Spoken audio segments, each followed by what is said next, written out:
नवरात्रि एक ऐसी शुभ समारोह है जहाँ पे आप 9 के 9 प्लैनेट के लिए कुछ विधान कर सकते हैं।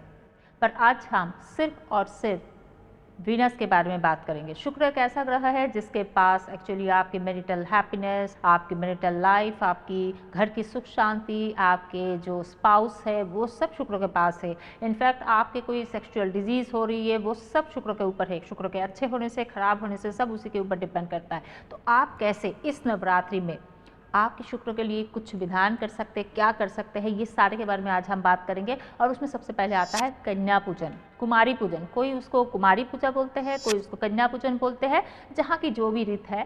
पर आज हम कन्या पूजन के बारे में बात करेंगे। वो कब होता है, कैसे होता है और कैसे बहुत सिंपल तरीके से किया जाए और उससे आपको कैसी फल मिल सकती है, ये सारी चीज़ों के बारे में आज हम बात करेंगे। तो आप प्लीज़ सब्सक्राइब कीजिए ये चैनल और इस वीडियो को ज़्यादा से ज़्यादा शेयर कीजिए।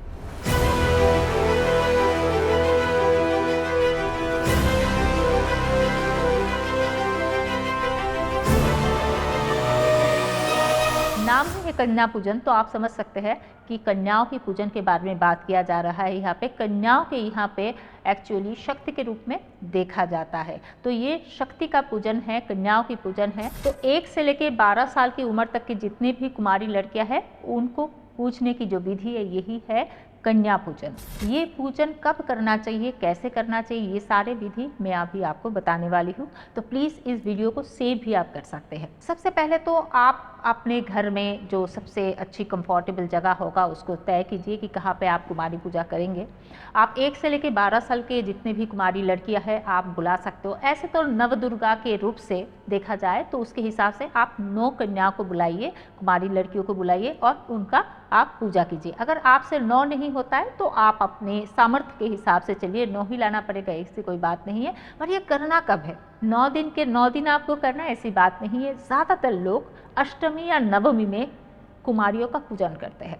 तो कन्या पूजन जो है वो मेरे हिसाब से नवमी में होना चाहिए या अष्टमी में। अगर आपको अष्टमी में कर रहे हो तो नवमी में ना भी करें तो चलेगा, अगर नवमी में कर रहे हो अष्टमी में नहीं करेंगे वो भी चलेगा। तो इन दोनों तिथियों में से कोई एक दिन आपको कन्या पूजन में बिताना चाहिए। तो कन्या पूजन में आप कुमारी लड़कियों को बुलाते हैं और उनके जो भी आदर सत्कार उनको आप खुश करते हैं। अगर आपके सामर्थ्य में इतने पैसे नहीं हैं या फिर आप ऐसे जिस परिस्थिति में रहते हैं जहाँ पे इतने कन्याएं आपके पास नहीं आ सकते हैं, जो बहुत लोग होते हैं जो फॉरेन में रहते हैं, उनके लिए वहाँ पे 9 कन्याएं कुमारी लड़कियां बुलाना और ऐसे पूजा पाठ के लिए बहुत मुश्किल हो जाती होगी। तो आप एक कन्याओं को बुला सकते हो, एक कुमारी लड़की को बुलाइए आपके घर में, जिसको आप शक्ति, आदि शक्ति के रूप में आप पूजा कर सकते हैं। आप 3 कन्याओं को बुलाइए, लक्ष्मी, सरस्वती, दुर्गा के रूप में आप उनको पूजा कर सकते हैं। आप 5 कन्याओं को बुलाइए, पंच प्रकृति के रूप में उनको आप पूजा कर सकते हैं। तो इसी विधि से हम चलते हैं। सबसे पहले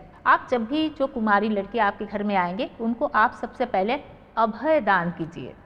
ऐसे तो दान में सबसे श्रेष्ठ होता है ज्ञान दान, और मैं दान के ऊपर एक वीडियो बनाऊंगी। मैं और एक वीडियो में भी बता चुकी हूँ आप लोगों को। जब दिवाली आने वाली होगी उससे पहले मैं बात करूंगी कि दान कैसे होती है, कैसे किया जाता है, कौन सी दान सबसे उत्कृष्ट दान होता है, वो सब बात हम करेंगे। इसलिए प्लीज़ आप इस चैनल को स्वास्थ्य ग्लोबल को सब्सक्राइब कीजिए ताकि आप मेरी कोई वीडियो मिस ना करें।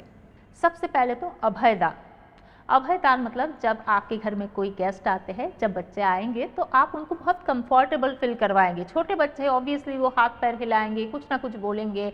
आप उनको ऐसे नहीं करेंगे कि तुम चुपचाप ऐसे ही बैठो। उनको आपको डराना नहीं है, उनको आपको यहाँ पे शासन करने के लिए नहीं बुलाना है, उनको बहुत कंफर्टेबल फील करवाइए, कहने का मतलब। फिर आती है आसन दान। पहले के राजाओं के टाइम में ऐसा होता था, आसन दान में वो भूमि का दान करते थे कि आपकी भूमि, आप इस पे आसन ग्रहण कीजिए। अभी तो ये पॉसिबल नहीं है, तो आप बहुत ही सुंदर आसन लाइए, कोई पीढ़ी लाइए, कोई अच्छी सिंहासन लाइए, जैसे भी हो आपके घर में सबसे अच्छी सुंदर और नीट एंड क्लीन कंफर्टेबल जगह पे आप उनको आसन लगाइए और उनको आप बिठाइए। 1, 2, 5, 9 लड़कियाँ जो भी आप कुमारियों को बुलाएंगे आपके घर में, उनको आप आसन दान दीजिए और उनको बिठा के आप उनकी जो हाथ और पैर को शुद्ध जल से धुला दीजिए। फिर आती है श्रृंगार दान।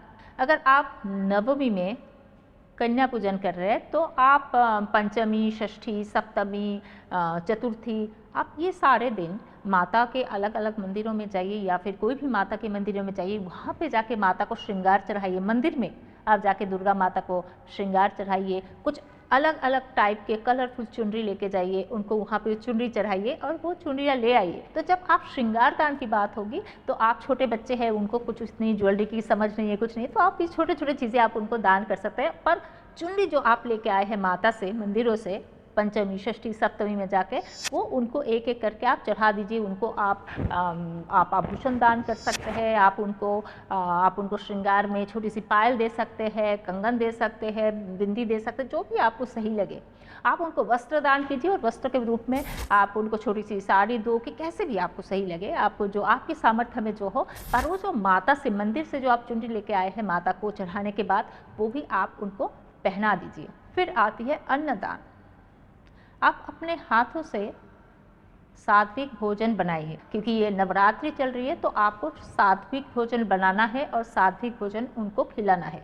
आप सात्विक भोजन बनाएंगे अपने हाथों से, जितना भी आपसे हो पड़े। ऐसा नहीं कि आपको कुछ 10 आइटम बनाना है, आप बहुत ही शाकाहारी हेल्दी खाना बनाइए, आप उनको खाना परोसिए। और कोई तो एक मीठा चीज़ आप ज़रूर बनाइए, वो खीर हो, वो हलवा हो, आप उन बच्चियों को दीजिए। और सारे भोजन जो है घर पे बने हुए, अपने हाथों से बने हुए सात्विक भोजन होनी चाहिए। आप जब उनको अपने घर से विदा करेंगे, जब ये कुमारियाँ घर से जाएंगे, ये कन्याएँ आपके घर से जाएंगे, वो खुश होकर जाए, वो स्माइल करे, ये सबसे बड़ी ज़रूरी चीज़ है। नवमी तिथि आप कन्याओं की पूजन में ही बिताइए। इससे क्या होगा, शुक्र जो ग्रह है वो कन्याओं के लिए होता है, कन्याओं को सिग्निफाई करता है। तो जब शुक्र ग्रह खुश होंगे तो आपके घर में सुख, समृद्धि, जैसे मैंने कहा कि शुक्र ग्रह के पास क्या है, डोमेस्टिक हैप्पीनेस। तो ये सारे चीज़ों की बैलेंसिंग चीज़ जो चीज़ें होती है। लास्टली मैं एक चीज़ आप लोग को बोलना चाहती हूँ, बहुत सारे लोग हैं जो नवरात्रि में 9 दिन फास्टिंग नहीं रख पाते हैं, उपवास में नहीं रह पाते हैं।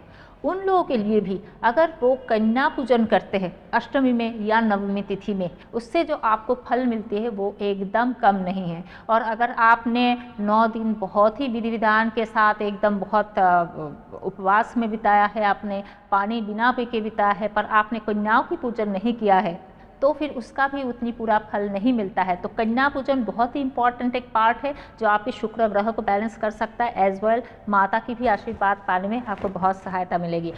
जय माता दी।